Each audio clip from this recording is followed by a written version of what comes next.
কয়েকজন উপদেষ্টার safe exit প্রসঙ্গে উত্তপ্ত দেশের রাজনৈতিক অঙ্গন। এ নিয়ে উপদেষ্টা পরিষদের ভেতরে বাইরে চলছে অস্বস্তি, গুঞ্জন আর পাল্টাপাল্টি মন্তব্যের ঝড়।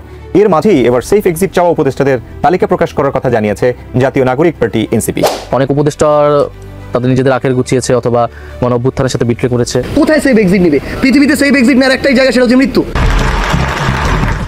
উপদেষ্টা নাহিদ ইসলামের এক বক্তব্যে যেন স্তম্ভ হয়ে গেছে উপদেষ্টা মণ্ডলের সকলেই। গণমাধ্যমে নিজেদের অবস্থান পরিষ্কার এবং রীতিমতো নাহিদ ইসলামকে চ্যালেঞ্জ ছুড়ে দিয়েছে অনেকেই। মাত্র 15 মাসের ব্যবধানে জাতির সামনে যেন মুখোশ উন্মোচনে ফেসে যাচ্ছে অনেক ষড়যন্ত্রকারী। তাদের নিজেদের আখের গুছিয়েছে অথবা গণ অভ্যুত্থানের সাথে বিট্রে করেছে।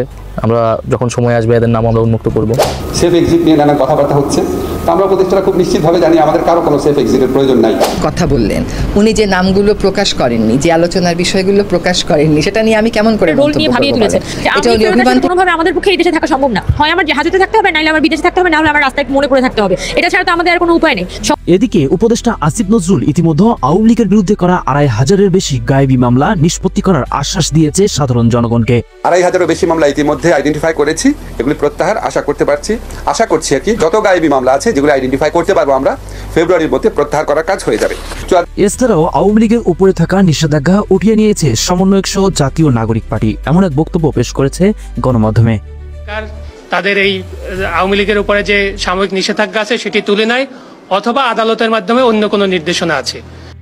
তবে সত্যিই উপদেষ্টা নাহিদ ইসলামের এই বক্তব্য অর্থাৎ সেফ এক্সিস্ট বিষয় ইতিমধ্যে পরিষ্কার হয়েছে জাতীয় নাগরিক পার্টি সহ অন্যান্য সমন্বয়ক ও সমর্থকদের মাধ্যমে।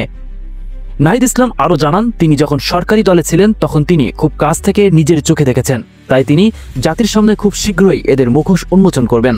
তবে এখন দেখার বিষয় কে বা কারা নিজের নিরাপত্তার জন্য শেখ হাসিনার পক্ষপাতিত্ব নেওয়া শুরু করেছে। তবে তাদের এই কর্মকাণ্ড এখন স্পষ্ট জাতির সামনে প্রতীয়মান হয়েছে যে শেখ হাসিনা ফিরবে খুব শীঘ্রই। যে সমন্বয়ক হাসনাতের গর্জনে কেঁপে উঠত মঞ্চ, সেই হাসনাতকে এখন দেখা যায় না আর কোনো গণমাধ্যমে। এবং রাজনীতি বিশ্লেষকরা এও বলেছেন, উপদেষ্টা মণ্ডলীর হাত ধরেই ফিরবে এই আওয়ামী লীগ তথা ছাত্রলীগ। ডক্টর ইউনূস এবং তার সরকারি শেখ হাসিনাকে ফিরাইয়া আনার জন্য যা যা করা দরকার এটা তারাই করতেছে। তো এই যে আওয়ামী লীগকে অচল করে দেওয়া, আওয়ামী লীগকে অচল ভাবা, আওয়ামী লীগের নেতা দেশে ফিরে আসবে এই আশঙ্কা করা, এই আলোচনা করা, এটা আসলে এক ধরনের রাজনীতি। এছাড়াও দেশের বিরোধী দলীয় নেতাকর্মীরা ইতিমধ্যে গণমাধ্যমে জানিয়েছে তারা খুব সহজে সেফ এক্সিস্ট নিয়ে এদেশ ছেড়ে চলে যাবে। গত 15 বছরে যা পারেনি তারা গত 15 মাসে তার থেকেও বেশি তাদের আখের গুছিয়ে নিয়েছে, তাই তাদের এদেশ নিয়ে কোনো চিন্তা চেতনা নেই, এমনটাই মন্তব্য রেখেছেন ব্যারিস্টার রুমিন ফারহানা।